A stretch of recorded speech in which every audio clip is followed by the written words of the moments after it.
Yo, and welcome to the 187th episode of Lake of Rage, a Pokemon Trading Card Game podcast. I'm your host, as always, Kevin Clemente, aka Mellow_Magikarp. I'm joined today by a very special temporary guest host. We have joining us fresh off of a top 32 finish at the Milwaukee Regional Championships, the one and only, if you're a longtime player, you definitely know this name, John Roberts II. John, thank you so much for joining us tonight.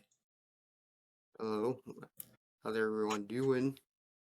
So we got a very special episode for y'all. We're going to get to know John a little bit. So if you're a newer player, you might be wondering, why have people been talking about this player besides the list? We'll talk about the list too, don't worry. But we'll get to know John a little bit as far as a card game player and a Pokemon trading card game player. And then we'll talk about I don't know if most hyped is the right word, but the most talked about list to come out of the Milwaukee Regional Championships, this wild Charizard list that you piloted. But we'll start with John. When did you start playing the Pokemon trading card game?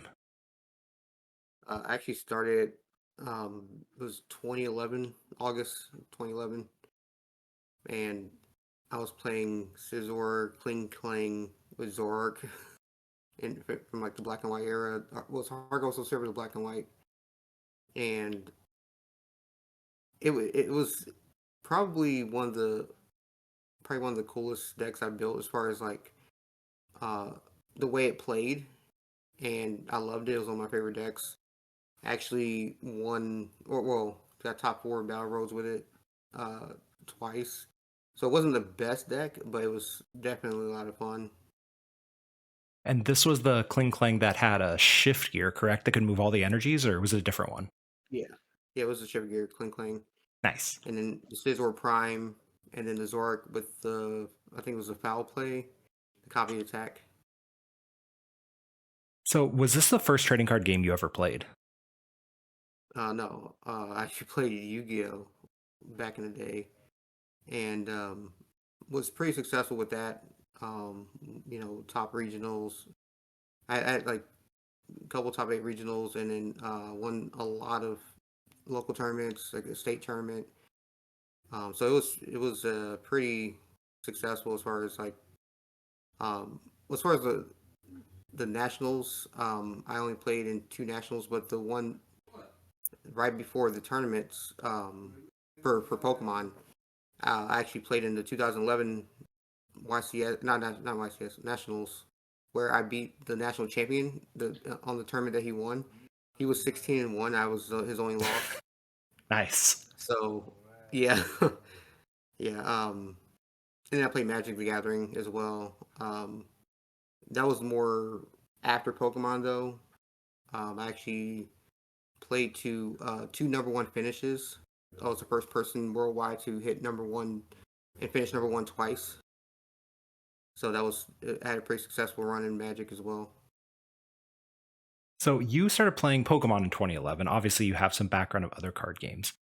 You were the 2012 national champion as well. So you found success like immediately on the national stage, correct?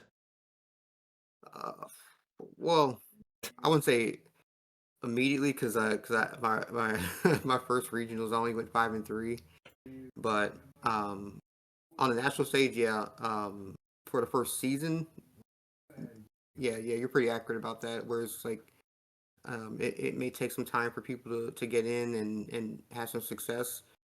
I think my experience with like Yu-Gi-Oh definitely helped. Um, it's it's a much more complicated game than Pokemon is. Mm. But I do think Pokemon is more fun, more skill based. So I enjoy a lot more where I actually went full time into Pokemon, and I think that actually helped me with my success in Pokemon is because I was able to focus more on Pokemon. So I was able to work on the Kling Kling deck for nationals. It took a lot of time to get it right, but it worked. So you mentioned that Yu-Gi-Oh is a more complicated game. Have you been aware of all the discourse online with Yu-Gi-Oh players yelling at Pokemon players about how easy our game is? Yeah, I've heard about it. Like I've heard a lot of people say that like, oh man, Pokemon is like a lot easier.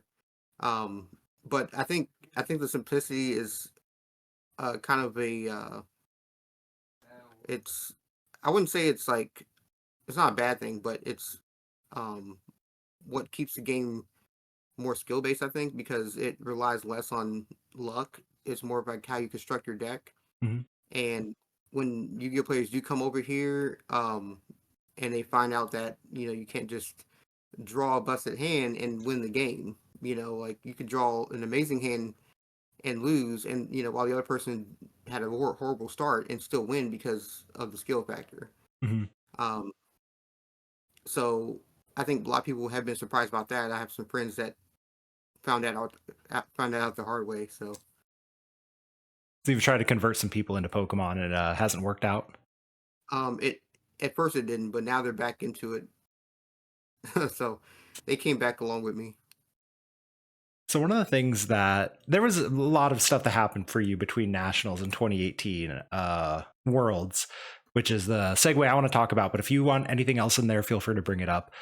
This was your first tournament since 2018 worlds, you had mentioned. What brought you back to Pokemon after so many years? Well, it was just the fact that the format was good. So the fact that the format was good, along with me, kind of like getting myself together, I was able to actually, come back in and start traveling. Mhm. So when you say the format's good, I guess there's two ways I want to go with that. Number one, did you keep up with Pokemon the whole time while you were like, grinding to number one in Magic and stuff like that as well?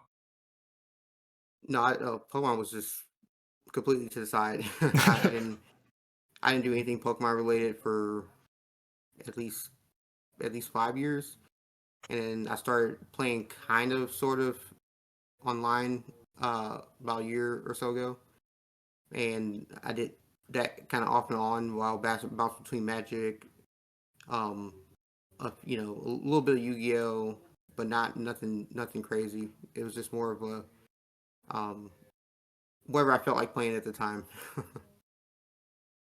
Are you aware that in that 5 year span, so you did miss a couple amazing formats and you also missed some of the worst Pokemon formats in the history of the Oh game? yeah, I heard Okay, good. I the was the V's the V's I heard were well. Not only did I hear they were pretty bad, but also in my experience playing with them, it wasn't it wasn't that great either. and if So you that's one reason why I was kind of reluctant to get back into the game fully. But then after rotation hit, I'm like, okay, yeah, I'm definitely coming back because it's actually a lot more fun than it was before rotation. Yeah, the pandemic times was the absolute worst Pokemon in. So when you started, you said like a year and a half ago playing online, you got the tail end or the best part of the V format for sure, because it was somehow significantly worse before that. Oh yeah, yeah. I looked at the cards from that format and I'm like, thank goodness I missed this. All I had to do was just read the cards, and I'm like, no, I don't want. I wouldn't have wanted to play this format. So you mentioned that you think that this is a really good format right now. This has been something that has been a bit of a hot topic in the Pokemon community, as you might have seen, right? There's tons of people that are like, Badoo is broken, so the game's not fun. Dusknoir is broken, so the game's not fun. Monkey Dory is broken, so the game's not fun. You have a lot of card game experience. Why do you think this format is so good? Well, I think the main reason why it's so good is because there's a large um we call it a large meta. Mhm. So you can pretty much play whatever you want and do well with it as long as you know how to build it right and you play it well. So you can take literally um okay, maybe not every single possible deck, but a lot of them. You can take a lot of decks to the tournament if you build it right and win and do well with it. So I'm curious. We'll get into the Charizard deck here soon, but this list is wild, right? For anyone who hasn't seen it, pull your car over or whatever you're doing and go to Limitless and look at the list real quick. But was it a situation where you think that you were able to take whatever it was and it was built right? Or were you the good pilot and you're like, I am going to play incredibly well and beat my opponents? Now, obviously, the answer is somewhere in between, but what do you think happened with this run? Was it you as a pilot or was it the deck? That's actually a tough one. Um, well, if it was the pilot, I would have won the regional, but I think it was more so the deck. Mhm. I mean, you guys saw me play horribly in my winning in for top eight. That was awful play. Just so we get that out of the way. Um, but I do feel like the deck is probably the best deck in format, and That's the only reason why I bold. say that is because um, if you know how to play it, and you set up, you should not lose. Basically, um, the only deck that could beat is Monkey Dory, Frostlass. Every against every other deck, it feels very strong. Um, I mean, Terror Box could be iffy, but that's about it. So Terror Box and Frostlass Monkey Dory. Against Dragapult, it felt very good. Gardevoir felt very good. Golden Yo is probably auto win, with the two Chiyus. You would have to draw really bad to lose that match. Um, yeah, at the regional, I think I I didn't lose a single game against Golden Yo. Love Yeah, to I hear dropped it. a six.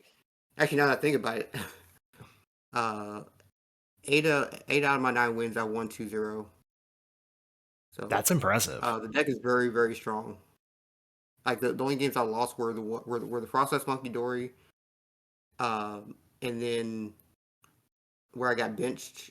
Um, this is before my stream match. Before my stream match, the only games I lost were when I got benched. So I didn't draw any like Pokemon support or like, anything to get Pokemon on the bench.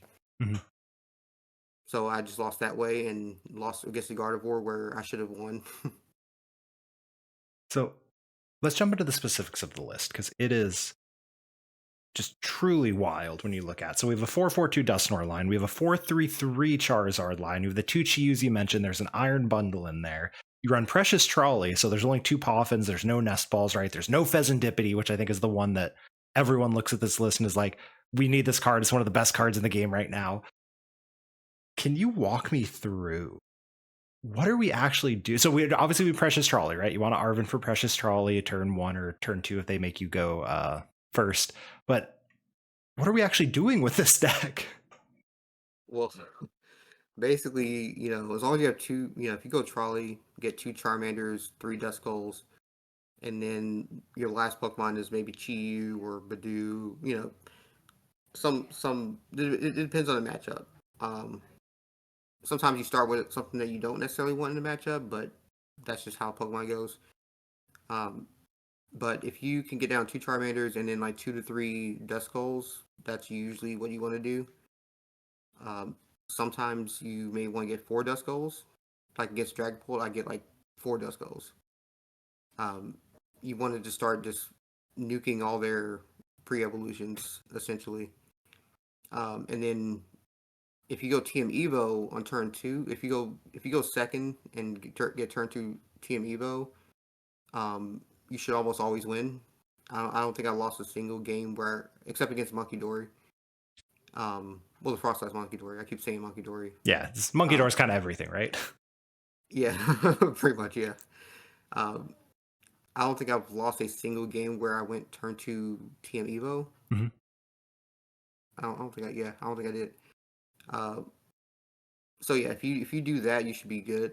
Just get a bunch of Duskulls out, all the Dusclops. Uh, I usually go one Dusclops and one Charmeleon whenever I go TM Evo, just to make sure that I can go. I have more options the following turn. Like I only play one rare candy, so which the limitless list shows two, but it was actually a deckless error. It was supposed to be because it had 1 and 1. It was supposed to only be one rare candy, Mhm. so I ended up had to replace it with energy. And well, actually, there's supposed to have been it was actually supposed to have been Night Stretcher, but unfortunately, that didn't make it on the list. That was going to be one of my questions: is why didn't you run any recovery cards? But it sounds like because of a deck list error. Yeah. The deckless error. There was no Night Stretcher, so had to replace with energy. Uh, from now on, I had to like really actually. I'm really bad at checking my list. Like I just import it and because I change my list a lot. Mhm. I may not necessarily because I copy and paste, not copy and paste, but duplicate the list, and I don't necessarily check it. I just like, oh, okay, this one's right, and then import it in, and then come to find out it's actually not the list that I wanted. Oops. um, yeah, that actually cost me worlds too, where I had to take out Fighting Fury belts, Mm. and it cost me my day two. Um, Also Grubbins, where I put Charger Bug on the list and not Grubbin, and I had to take out all my Grubbins in Vikavolt. Where we played Vika Bulu with no That's how Grubbins? by the way. Yeah, I How? won my last 4 rounds without Grubbins in Vikavolt Bulu. How is that even for any listeners who did not play Vika Bulu? It was essentially you evolve to a stage 2 and then you use a beat stick, right? It was kind of like Gardevoir right now, where you evolve to your stage 2 and then you use, you know, your attacker. So you had no Ralts essentially in a Gardevoir deck. Like, Basically, how do you ever win a I don't single know. game? I just had to figure out a way to win. I used Virizion EX. Oh my gosh. So the I Virizion played one. for 2 grass, right? Could accelerate from the deck, if I remember Yeah. correctly. Okay. Yep, for 50 and sorry, two grabs. I basically had to play perfectly all 4 rounds, the last 4 rounds. But anyway, back on topic. Yeah. Sorry, but that's a wild story. Thank you. uh, so yeah, basically you want to since there's only one rare candy, you kind of have to go into Charmeleon. Mhm. Um, Sometimes I may go into 2 Charmeleons if they're playing like anything that can gust it up and knock it out on turn two. Mhm. So you always want to make sure you know your matchup. So if they're going to knock out one, you want to get two out. Okay.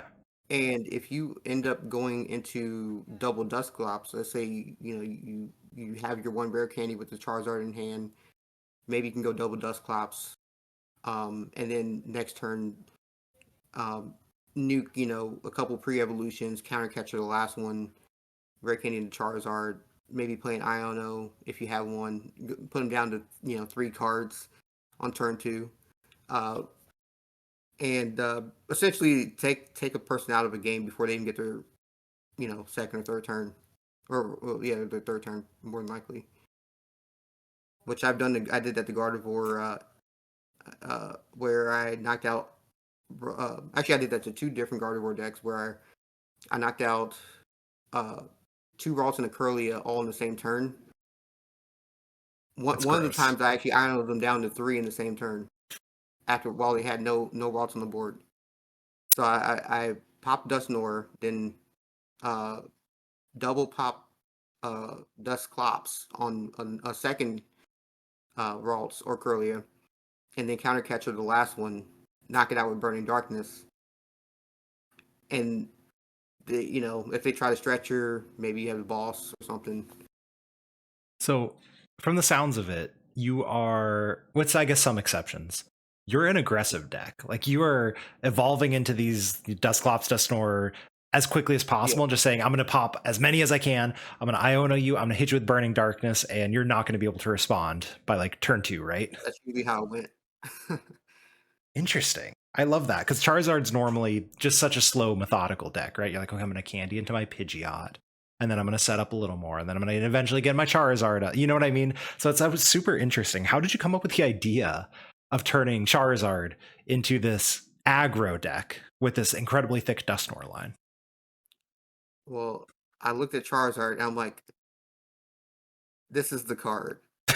I just looked at Charizard and I was like, this is the card. The card's broken. The card's so Especially with good. Gardevoir being popular. Nothing can one hit KO it except like Raging Bolt, and Golden Go. Mhm. Or unless you run like Tail Mask or something, but uh, that's where we got the Chiefs and but if they're running like anything that can one hit KO, usually what I end up doing is I'll go heavy into Chi or something. But I looked at Charizard and I'm like, okay, Gardevoir is weak to dark. and there's a lot of Gardevoir. Dragapult can't one-shot it, and then I can just any Dragapult that hits active, I usually can one-shot it. Mhm. Now the problem with doing that is obviously giving your opponent prizes. So if they're playing a deck that can respond, giving them prizes is kind of risky.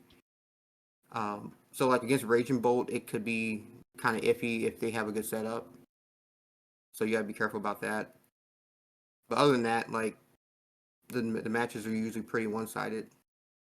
As you're playing, is there a lot of like going through your head the risk reward of popping Dusclopses, or are you like, I'm just gonna go fast and hope I don't get punished? The latter, yeah. I Nice. understand that there's a risk, but I'm like I don't care. I'm doing it anyway. I And love I that. force them to have an answer. Mhm. Because if you wait for it, like I did in that last match, they're gonna have it. I was actually in my feature match. I was actually going to do double dust clock or double dust snore. Because I had the Brox in hand to grab the second one. So I was gonna evolve the dust snore, pop one, take a prize. They take a prize, see what I held the prize, and then go for the second dust snore after that, depending on what I drew. But but I played the Brox before the whole process went through in my head, and I'm like, crap. I'm like, okay, so I have to make a decision now before I can find out what I got for prizes. Mhm. So I end up screwing that up completely and um, end up waiting to pop the Dusclops or Dusknoir, and then they end up winning because of that because I waited. So a lot of times you just want to just go full steam ahead Mhm. and just don't even care the repercussions. Honestly, like just force them to have an answer for it. Is that because again, if we mentioned this before the episode, I know you as the Bulu guy, even though I know you played way more than Bulu from way before that time. That was a big beat stick, punch you in the face deck. You come in here with this and you're like, yeah, I'm just gonna pop him, hit him with the Charizard, and see if they can respond or not. Is that the style that you think is good for the Pokemon trading card game? Is that just what you think is fun? Like, what is gravitating towards that type of deck? Um, as far as if it's good for the game, I don't know if it is. I like Dusknoir is that card where I don't think it's a good card to print. Um, so I'm just using it just to get those free wins against a lot of decks like because Dusknoir and Dusclops can just wreck an opponent's board. Um, yeah, if you can take out their pre-evolutions, usually you can just win pretty easily. Mhm. Uh, so I do think that it's not good for the game as far as Dusclops and Dusknoir. Um, but it is fun. It's a lot of fun. I'm the one having the fun though. I mean, that's fair, right? You're the uh, one playing. yeah, it's kind of like where Frostlass Monkey Dory, where you're the one having the fun and the opponent is not. Um, but yeah, if you can get that's what I was saying. If you set up, you just win because you just wreck their whole board before they even really get set up. So that's So why I don't think it's really good for the game. I mean, I think that's a good logic, though, right? Like, if the card is so incredibly broken that it's possibly bad for the game, may as well play it, right? Yeah, So yeah. you That's have, why I looked at Charizard. I'm like, this is the card because you can pair it with Dusknoir, and essentially you just um take the game out of your opponent's hands, like because there's nothing they can do about it. They can until side deck comes out. There's nothing they can do about it. Mhm. So you have not mentioned Iron Bundle once, going through any matchup or any of your games, or what the heck is this thing Uh, doing here? well, well, because it's not. It wasn't really put in as like a main card to use. It's not like Chiyu where I'm using it in a lot of matchups. But Iron Bundle is mostly for if my opponent has like a slower like a poor setup, or if they have a Badoo active, and I'm like, because the deck doesn't care about item lock. Mhm. Occasionally it may hurt a little bit, but for the most part, usually you can team Evo and start evolving, playing Jock and all that. So I'm like, okay, give me something that's not Badoo, or screw up their energy. Like so if they have to retreat, they have to attach another energy to go back into Badoo. Um, but yeah, that's basically what it's there for. It's not really like a all star or anything like that, but it's not something I would ever cut from the deck though, because when you need Iron Bow, you really need Iron Bow. Another question I have is you play Precious Trolley and like essentially no other Pokemon search. I know the two Puff and two Ultra Ball. Are you not just losing to Dragapult that goes second and uses Badoo into you? Like, how do you not just brick and then lose those games? No, well, that's the reason why I play such a high count of everything. Is uh, if you're able to just draw into your stuff, you don't have to worry about item lock that much. Um, I'm running like extremely thick lines: 4-4-2 Dusknoir, 4-4-3-3 Charizard. Um, and usually, if they item lock me, I can either draw those or I can draw into like Jock or Brock's. Um, it's usually not an issue. Mm-hmm. I mean, I that mean, may like it has come up a couple times where it was, but that's just how the cards roll sometimes.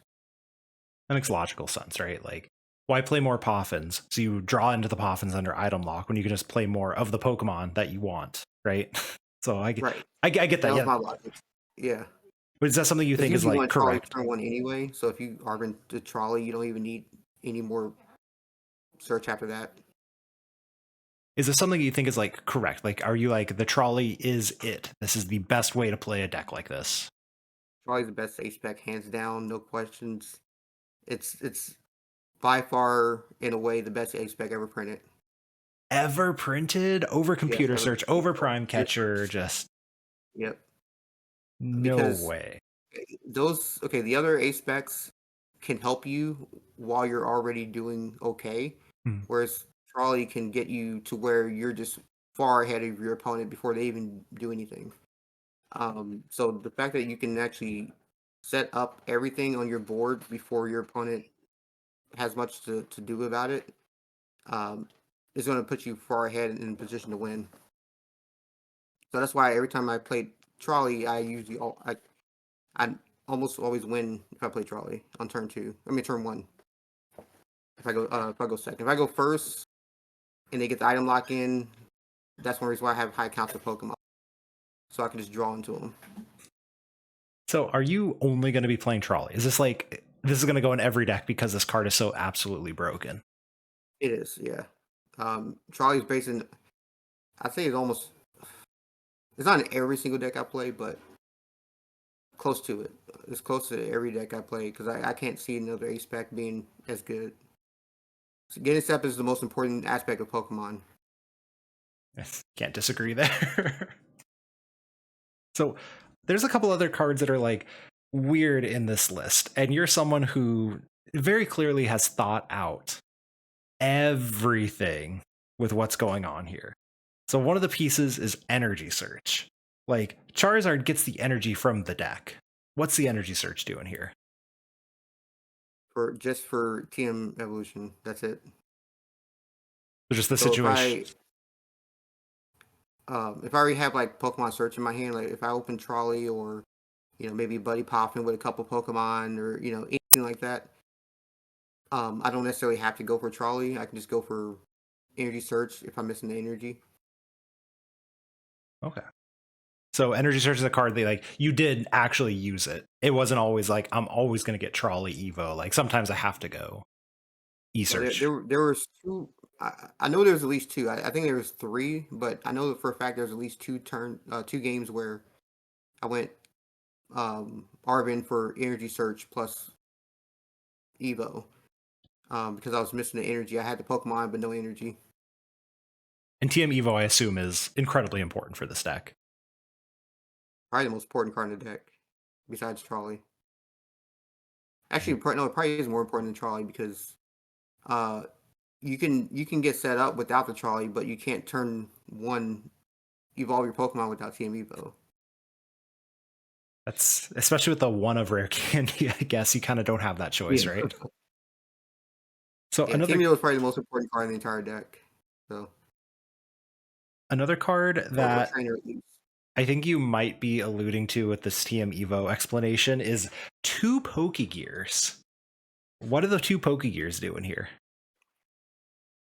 Just for consistency. That's it. Um, like I want to get Arvin turn one, but also sometimes you may need it for like a jock or something, and having more selection is nice. So you don't necessarily have to rely on what's in your hand. You can maybe find something different. Mm-hmm. Okay, that makes sense. That's that's a very logical answer, right? Like, lets you get something else potentially, especially when you run. I'll do a quick count. 8, 9, 10, 11, 12, 13, 14 different supporters, right? So I assume you're going to hit off Pokegear most of the time. Oh, yeah, also, there are several times where I mean, Arvin for Pokegear. What are you possibly doing in that situation?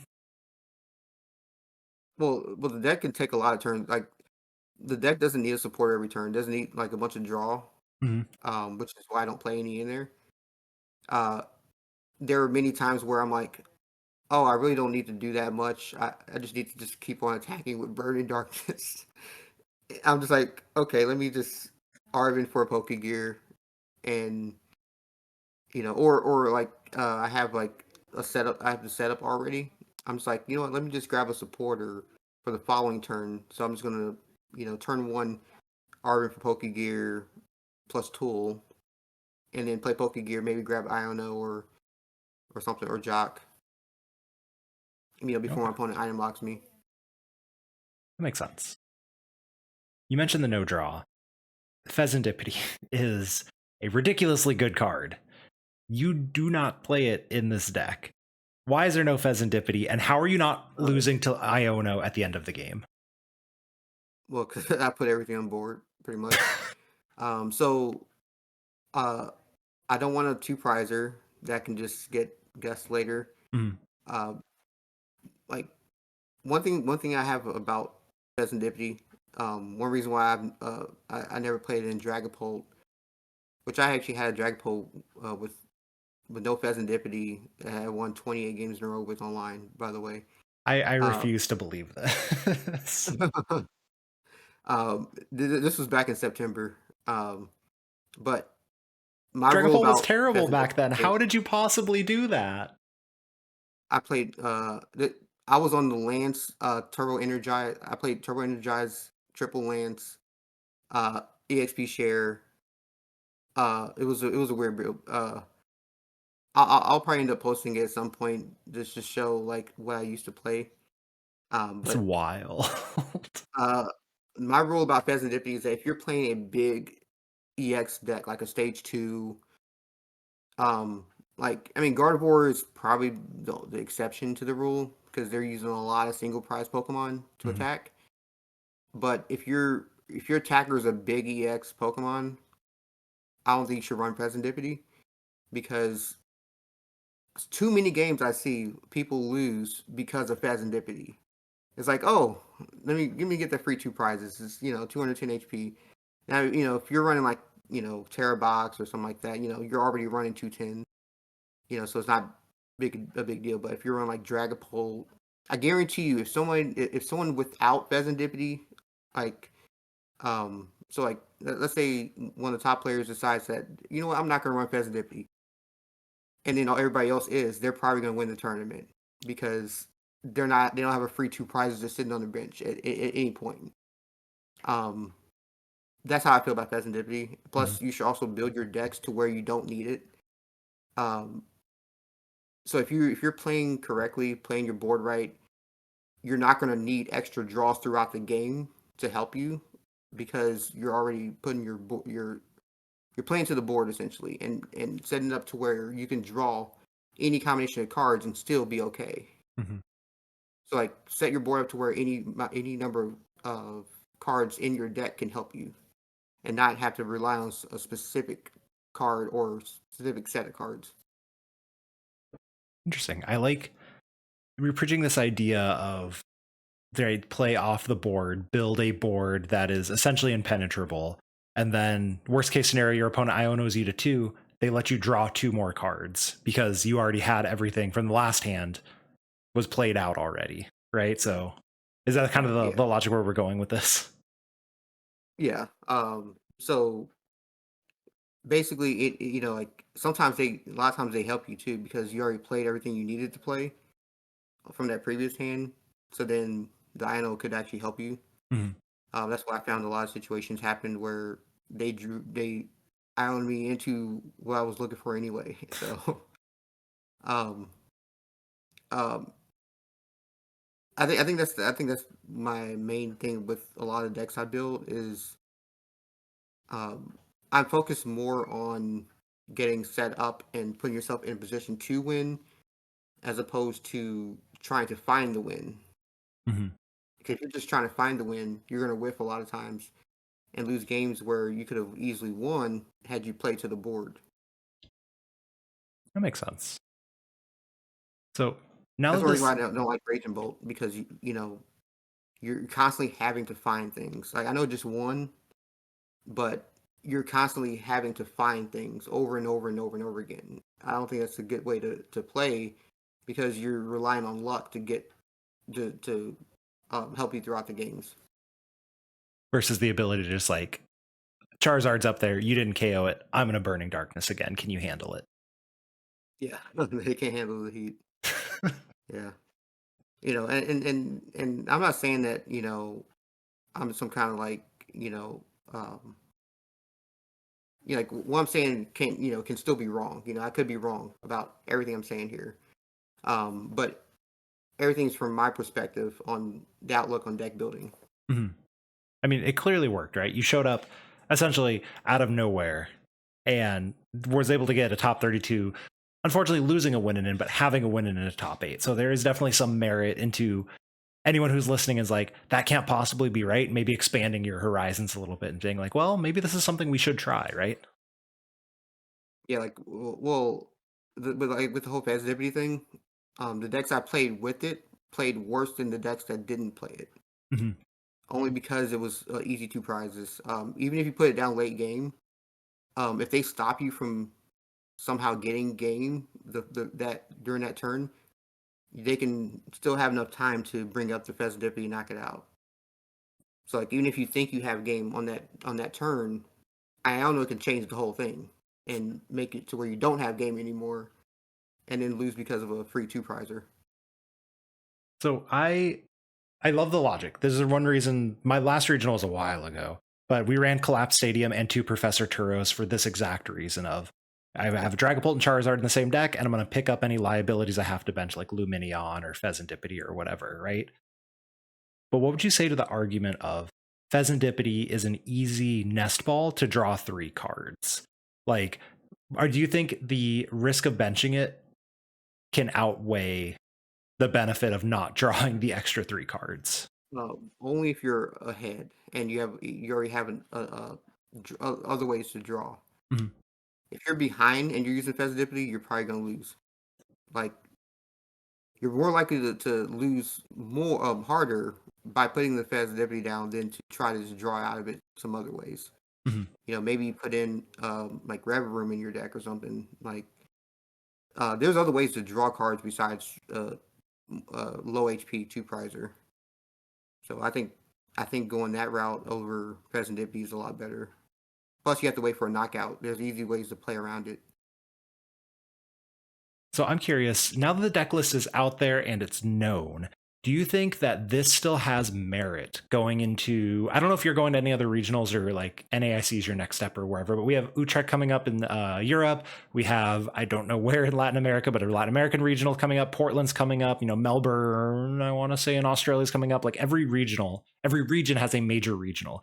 Do you think that this list still will stand the test of time if anyone is like, I like Charizard, I want to try it? Do you think that now that it's a known quantity, they might have to add a second rare candy back in or add a super rod or make sure they have the night stretcher that you didn't have or something like that? Yeah, I do think I might be going to Portland. I've already registered, but figuring things out to see if I'm actually going to go. Mhm. I'm going to try to go though, Nice. but I do think it's a good call for Portland because, like I said, it has good matchups across the board. The only thing that's kind of iffy is really, like the only decks that are kind of iffy are, well, Frost's Monkey Door is just bad. That's just an awful matchup. Well, like no one plays that deck, so Um, it's fine. Well, okay, well, almost no I one lost to plays. it in Yeah, regional, so it's fine. so yeah, tell me that I played against it. Um, what else? Oh yeah, the Terror Box could be, Oh yeah. yeah, only because of Torrential Pump. Uh, that could be a problem. But if you get up to a fast enough start, you might, it's probably slightly unfavored, but that's probably the worst it gets is slightly unfavored. Um, what else? I say everything else is probably a good matchup. Raging Bolt may be, if they're off to a fast start, that may be iffy. Mhm. If they're able to just get Baby Bolt going, um, and then follow up back to back knockouts with their Raging Bolt and the Charizard or something, that could be a problem. I But other than assume. that, any other setup deck is going to be probably easy matchup. Like Dragapult, Gardevoir, Golden Go, those all should be easy matchups. So you have the 100 HP Charmeleons. Do those help a lot in the Raging Bolt matchup? Because now they need 4 energies on that baby Raging Bolt, or is that not come up much? It does. Cool. That's actually the main reason why I'm playing them is because not only does it take an extra energy on the Baby Virgin Bolt, but Instar Manitan doesn't one hit it. Doesn't uh, doesn't get knocked out by Frost Blast damage. Though that matchup is already bad anyway, so it may not even matter. Uh, and then on top of that, you can KO Badu with 1 energy if they don't have a charm on it. Mhm. So I think those are major points I think will come up. Being able to one hit Badu with 1 energy is just nice. Definitely, So yeah. sometimes you don't want to do it though. Sometimes you want to get set up before you take a knockout because of Unfair stamp. uh, unfair stamp and counter catchers. So, but if you're set up and you're like, you know what, I'll take a free prize here and just knock it out. You already played your hand out. You don't care. So sometimes walking into the unfair stamp isn't that bad. But if your hand is like you're like, okay, I'm sitting on all this stuff. I don't want to take a knockout here, so I'm not going to. There's definitely those times in a Dragapult, right, where you're like, all right, if I knock out this Badu, what are you possibly going to do, right? Like, there's no way you're going to get the Dragapult and the Crispin or whatever because they're behind on energy attachments, or sometimes you see their board and you're like, you're not going to do anything. Yeah. John, thank you so Yeah. much for. Well, at least so you think. I Yeah. mean, okay, also true. they do occasionally unfair So they stand. try. Yeah. John, thank you so much for joining us. I think this is incredibly insightful for myself, at least, because looking at this list, I feel like I didn't fully understand a lot of the stuff, and you immediately were just like, the Chiyu is really good against Golden Go, and stuff like that, right? That was incredibly good. Do you have any other? Oh, say it again. She was good against Gardevoir too. Okay, Single wait. prizer that. Yeah, you can just Okay, knock out their single prizes with it. So that makes sense. So, like, the Charizard goes after the Guardy, and then if they respond, you can keep a single prize board up there into going into a Charizard to KO the Guardy that they eventually have to reestablish. Or I assume that's where. yeah. Mm-hmm. Is there anything else about the deck that you would like people to know? You have to play it basically perfectly, otherwise you're gonna lose. All right, so I'm out If you don't play apparently. it perfectly, you're probably gonna lose. Like it's one of those decks where um, you have to know what you're doing. Like because as you saw in my feature match, even I lost with it. Even though I built the deck, I played horribly and lost a match I probably should have won. So yeah, if you don't play perfectly, the deck is not going to carry you. It's not going to do the carrying for you. You have to actually know how to do it, know how to play it. I think that is a great advice because previous Charizard, that was not the case. The Charizard could carry you pretty darn far, but it sounds like that's not the case here. Right. Yeah. Yeah. This is not that format anymore. So yeah, especially when giving up prizes, you have to know where when and where to put the damage. Should you take KOs? Also, putting damage on board to activate counter catchers is good, but you have to be careful if they play Monkey Dory. So you don't want to put, you know, Dusclops damage on something to soften it up, just to activate counter catcher, only to have the monkey, damage Monkey Dory back to your board, and then they can take a knockout they should have taken. So you gotta be careful about that too. That's why I said you have to play perfectly. Don, if people want more from you, where can they find you? And do you have any shout outs you'd like to give? Twitter, it's at JRR2. So JDOUBLER, and then the number 2. And then as far as shout outs, the crew at Yeti Gaming. So nice. Myself, Twitch, Twitter, YouTube, and Blue Sky at Mellow_Magikarp. Be sure to rate and review the show. We'll be back at some point with a pre-NAIC discussion whenever I feel like it's interesting enough. This has been another episode of the Lake of Rage podcast. We'll catch you all eventually.